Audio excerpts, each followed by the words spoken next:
Start with irons. Yeah, we've all heard it, and it's terrible advice for new shooters. Let's talk about why.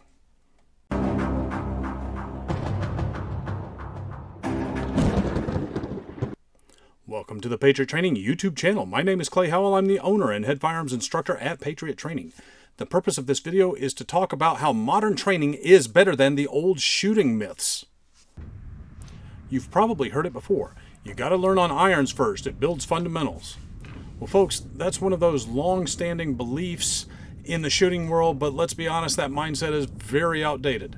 Thankfully, a lot of instructors have started to move past it, and for good reason.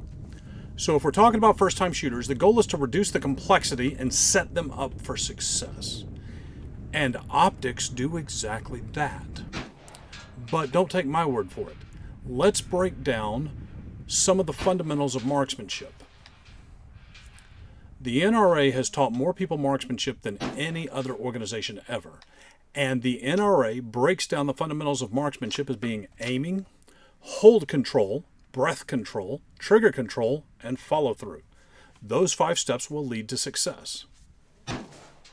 So right off the bat, if we can simplify aiming, we're already improving on one of the most major variables that there is. Iron sights, whether they are peep sights or whether they are notch and post, are not intuitive for most new shooters. The iron sights, the peep sight, and the notch and post, they require time to understand and even more time to master. And folks, that's not just theory. We see it all the time. In pistol classes, students often struggle to line up the iron sights properly, even when it's been thoroughly explained. Now apply the same confusion to a rifle, and it only gets worse. Peep sights, despite being common on rifles, they are not beginner-friendly. They're actually more of an expert system. They work great once you know what you're doing. That's why so many competitive shooters, like NRA high power and surface rifle competition, really enjoy those peep sights because it can really be a precision implement. Certainly not a tool for a novice. Now compare that to a red dot or a simple scope where you have a very rudimentary aiming device, either a single red dot or a single crosshair. You put the dot or you put the crosshair on the target and you press the trigger. That's it. Aiming becomes intuitive, which frees up more mental bandwidth to focus on things like recoil management, follow-through, safety, all the other important things. It's important to point out that many people also will say that you need to work with a bolt-action rifle to start.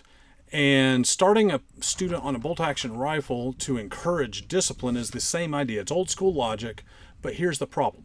Now that individual is not only trying to shoot, not only absorbing recoil, but they're also learning how to manually cycle a bolt and manage an unfamiliar loading process and deal with a different manual of arms altogether than they're going to use on whatever rifle they have or want to get. There's more chances to mess things up and more barriers to learning.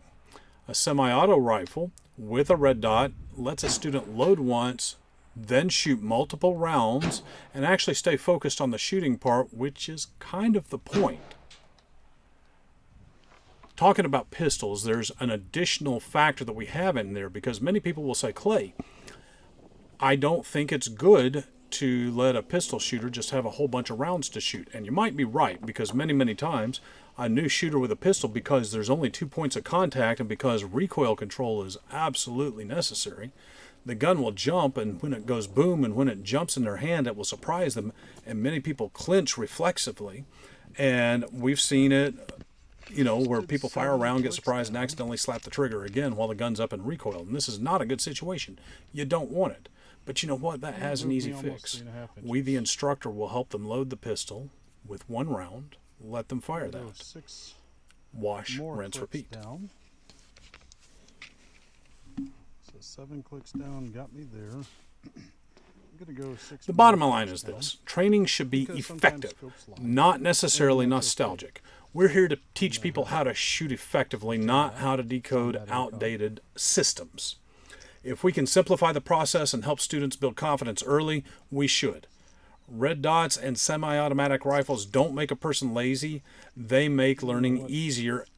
And y'all, at the end of the day, that's the whole point. What do you think? What are your thoughts on that? Leave me a comment down below. Hit like, hit subscribe, click that notification bell so that you can be alerted every time a new Patriot Training YouTube video is released. Last but not least, I must remind you, you don't have to be a Patriot to train, but you do have to train if you want to be a Patriot. Take care.